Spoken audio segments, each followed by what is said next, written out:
اور حقیقی جو کامیابی ہے اس کا ذکر اللہ پاک نے قرآن مجید میں اس طرح فرمایا ہے، قد افلح المؤمنون الذین هم فی صلاتهم خاشعون والذین هم عن اللغو معرضون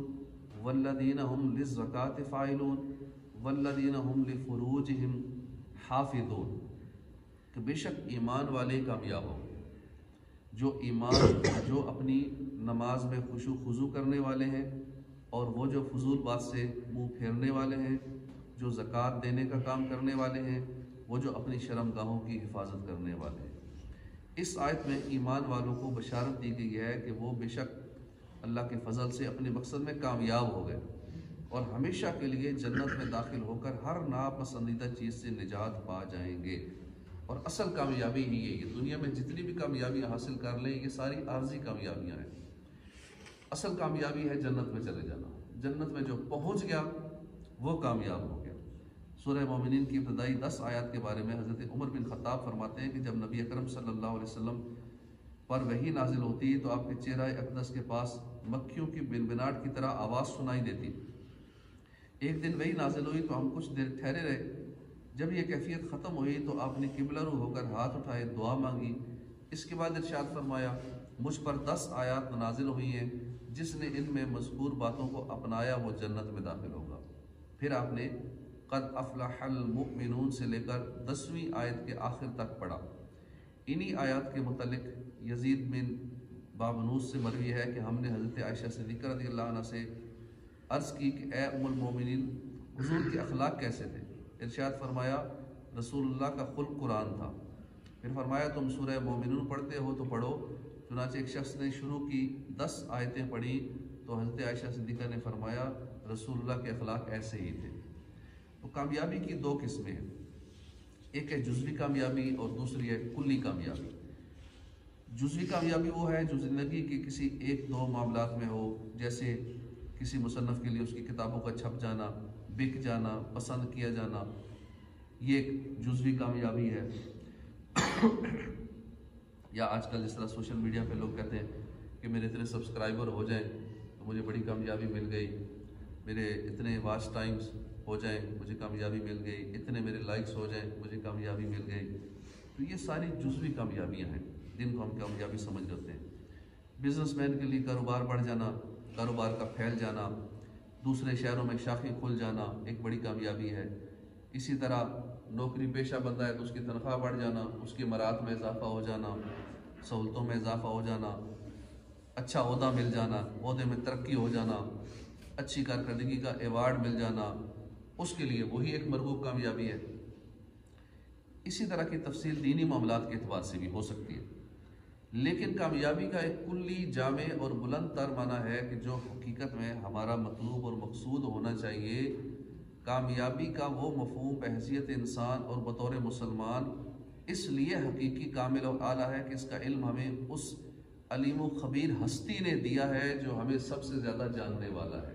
اپنے بچوں کے دماغ میں بھی ہم یہی شروع سے بات ڈالتے ہیں، بیٹا دنیا میں کامیاب ہونا ہے تو یہ کرنا ہے، اتنا پڑھنا ہے، یہ سیکھنا ہے، فلاں ہنر سیکھنا ہے تو کامیاب۔ اب بچوں کے دماغ میں شروع سے یہی باتیں بیٹھی ہوتی ہیں کہ میں نے دنیا میں ہی کامیابی حاصل کرنی ہے۔ اس کو مرنے کے بعد کی کامیابی کا سکھاتے ہی نہیں، پتہ ہی نہیں ہوتا کہ اس کے بعد بھی کوئی کامیابی ہے، اور اصل کامیابی وہ ہے۔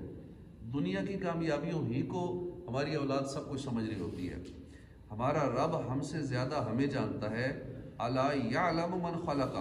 وهو اللطیف الخبیر، کیا جس نے پیدا کیا وہ نہیں جانتا؟ الا یعلم من خلق، جس نے تخلیق کیا، جس نے پیدا کیا، کیا وہ نہیں جانتا؟ حالانکہ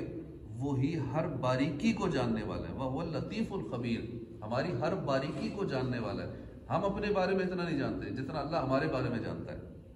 اور بڑا خبردار ہے۔ اگر پیسہ ہی انسان کی کامیابی ہوتا تو کوئی مالدار آپ کو دکھی نظر نہ آتا، لیکن آپ کسی مالدار کے پاس بیٹھ جائیں، جب وہ اپنی اندر کی باتیں شروع کرے گا آپ حیران پریشان رہ جائیں گے کہ خوش تو ہم ہی ہیں۔ جبکہ ہمارا مشاہدہ ہے کہ بہت سے پیسے والے نافرمان اولاد کی وجہ سے پریشان ہیں، اولاد نشئی ہو جاتی ہے اس وجہ سے پریشان ہوتے ہیں، زبان دراز بیوی مل جاتی ہے اس وجہ سے پریشان ہے، تباہ حال صحت ہے، انتشار ذہنی کی وجہ سے زندگی عذاب میں گزارتے ہیں۔ تو حقیقت یہ ہے کہ اگر ان مسائل میں سے کوئی مسئلہ بھی نہ ہو پھر بھی حقیقی کامیابی کا دعویٰ نہیں ہو سکتا، کیونکہ اگر دنیا میں ہر چیز حاصل ہے لیکن اس کے ساتھ بندہ خدا کی لعنت اور غضب کا مورد ہے، عذاب جہنم کا مستحق ہے، تو ایسی کامیابی ناکامی ہے۔ کامیابی کا وسیع تر اسلامی تصور یہ ہے کہ خدا راضی ہو، یہ کامیابی ہے، آخرت میں نجات ملے، یہ کامیابی ہے، جہنم سے چھٹکارا مل جائے، یہ کامیابی ہے، جنت میں داخل ہو جائے، یہ کامیابی ہے۔ تو حقیقت یہ ہے کہ جب انسان رضا الہی کو اپنا مقصود اصلی بنا کر کوشش کرتا ہے، اور وہ کوشش احکام خدا، ہدایات اسلام، تعلیمات شریعت، اتباع سنت کے مطابق ہوتی ہیں، تو اس کے سارے کام سیدھے ہو جاتے ہیں، اور مخلوق راضی، بیوی خوش، بچے فرما بردار، ذہن پرسکون، رزق میں قناعت نصیب ہو جاتی ہے۔ نبی کریم صلی اللہ علیہ وسلم کا اس کے متعلق ایک بہت خوبصورت فرمان ہے۔ اسود بن یزید نے روایت کیا کہ حضرت عبداللہ بن مسعود نے کہا کہ میں نے تمہارے محترم نبی کریم صلی اللہ علیہ وسلم کو فرماتے ہوئے سنا، جس نے اپنے سارے غموں کو آخرت کا غم بنا لیا تو اللہ تعالیٰ اس کی دنیا کے غم کے لیے کافی ہے، اور جو دنیاوی معاملات کے غموں اور پریشانیوں میں الجھا رہا تو اللہ کو اس کی کوئی پرواہ نہیں کہ وہ کس وادی میں ہلاک ہو۔ اس لیے ہمیں چاہیے کہ ہم صرف آخرت کے غم لگا کے رکھیں، ہم صرف آخرت کی ٹینشنیں ہر وقت پال کے رکھیں۔ دنیا کے غموں میں پڑے رہیں گے تو اللہ کو کوئی پرواہ نہیں کہ اس کے حالات یہ ہیں، اس کے گھر کے حالات یہ ہیں۔ ہم آخرت کی ٹینشن رکھیں، روح کیسے نکلے گی، کتنی تکلیف ہوگی، قبر میں کیا ہوگا، قبر کی پہلی رات میں دل کیسے لگے گا، قیامت تک میں قبر میں پڑا رہوں گا اکیلا، کیسے وقت گزرے گا، ہزاروں لاکھوں سال، پتہ نہیں کب قیامت آئے گی، اتنا عرصہ میں اکیلے پڑا رہوں گا، اور اگر عذاب کا سلسلہ ہوا تو ساتھ عذاب بھی ہوتا رہے گا، جہنم کی کھڑکی کھول دی گئی تو اس ٹائم کیا بنے گا، یہ ٹینشنیں لگی رہے، پتہ نہیں خاتمہ ایمان پر ہوگا یا نہیں ہوگا، ساری زندگی نمازیں پڑھ رہا ہوں، عبادتیں کر رہا ہوں، ذکر و اذکار کر رہا ہوں، مرتے وقت ایمان برباد ہو گیا تو سارا کچھ بیکار جائے گا، ساری محنت پہ پانی پھیر جائے گا، یہ ٹینشن لگی رہے کہ میرے ایمان کا کیا بنے گا، پورے صراط پر سے کیسے گزروں گا، 15,000 سال کا سفر ہے، اندھیرے میں ہے،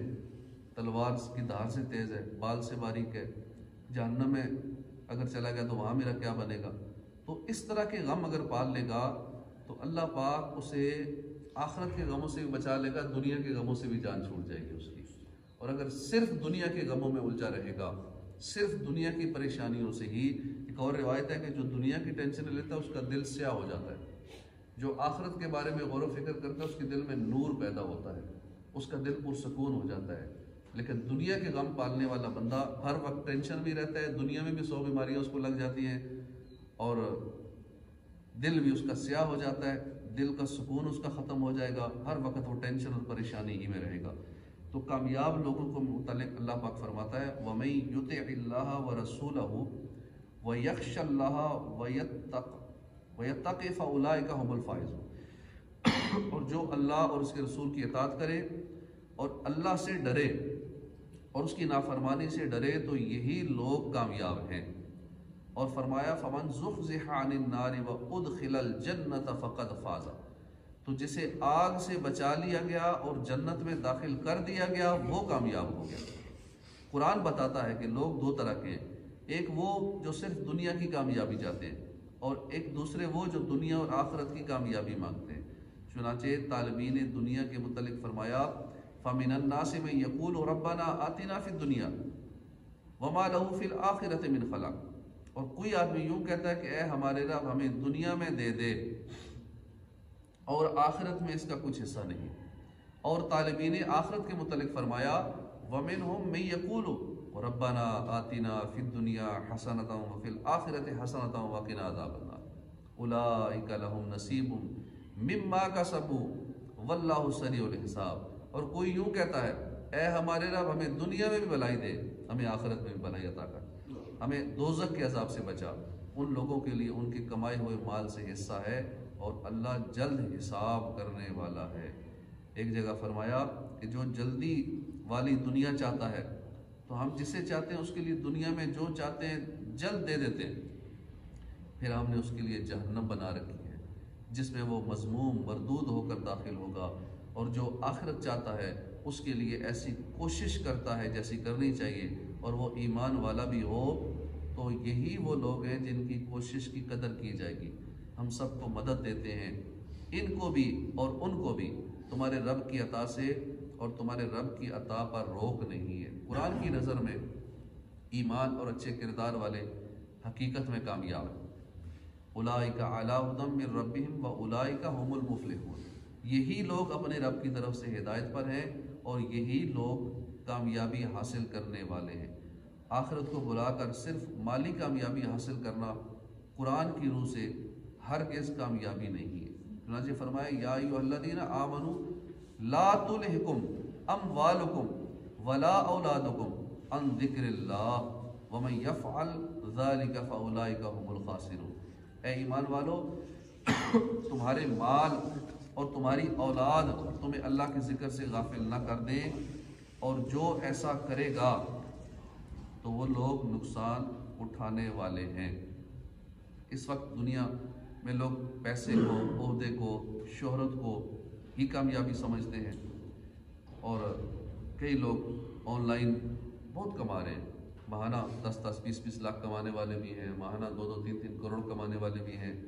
اسی کو کامیابی سمجھ کے بیٹھے ہیں۔ اور دیگر لوگ جن کو پتہ ہوتا ہے کہ ماہانہ اتنی انکم کر رہا ہے، اس کی اتنی پیسے میں انکم، آٹومیٹک انکم اس کے اکاؤنٹ میں آ ہی رہی ہے، ڈالر آ رہے ہیں، یہ بڑا کامیاب شخص ہے، اس کو للچائی ہی نظروں سے دیکھتے ہیں، اس کے انٹرویوز کرتے ہیں اور اس کو اپنا آئیڈیل بنا لیتے ہیں کہ اس نے یوں کمایا ہے تو اس کو آئیڈیل بنا کے اس کی باتیں مان کے ہم بھی اتنا کما لیں گے۔ بس اسی چکر میں ایک دوڑ لگی ہوئی ہے۔ ہمارے نوجوان جنہوں نے ہاتھوں میں یہ موبائل پکڑے ہوئے ہیں نا، سوشل میڈیا میں لگے ہوئے ہیں، اس چکر میں دوڑ میں لگے ہوئے ہیں کہ اس نے اتنا کمایا، فلاں نے اتنا کمایا، فلاں یہ کر رہا ہے، فلاں یہ کر رہا ہے، تو ساری توجہ ادھر ہے، نہ نمازوں کی پرواہ ہے، رات گئے تک موبائل پہ لگے رہتے ہیں، اور فجر کی نماز بستری میں گول ہو جاتی ہے، اسی طرح دن بھر ویسے ہی نمازوں کا کوئی سلسلہ، کوئی پرواہ نہیں ہے۔ تو اس طرح ہماری نسل تباہ ہو رہی ہے، برباد ہو رہی ہے، صحت خراب ہو رہی ہے، اور آخرت کی تباہی الگ ہو رہی ہے۔ اس لیے ہمیں اپنی اولاد کی بھی یہی تربیت کرنی چاہیے، دیگر بھی جو لوگ ہم سے وابستہ ہیں ان کا بھی یہی ذہن بنانا چاہیے کہ بھائی یہ کامیابی نہیں ہے کہ دنیا میں آپ نے اگر منتھلی کروڑوں کی انکم آپ کی سٹارٹ ہو گئی، چاہے بزنس کے ذریعے ہو یا ای کامرس کے ذریعے ہو یا آن لائن انکم کے ذریعے ہو، یہ کامیابی نہیں ہے۔ کامیابی اصل میں ہے کہ بندہ اللہ کو راضی کر لے، بندہ جہنم سے بچ جائے، جنت میں چلا جائے، صحیح ایمان سلامت لے کر دنیا سے رخصت ہو جائے، یہ اصل میں کامیابی ہے، اور اسی طرف ہماری توجہ ہونی چاہیے۔ تو اللہ پاک ہمیں عمل کی توفیق عطا فرمائے، آمین بجاہ النبی الامین صلی اللہ علیہ وآلہ وسلم۔ صدق اللہ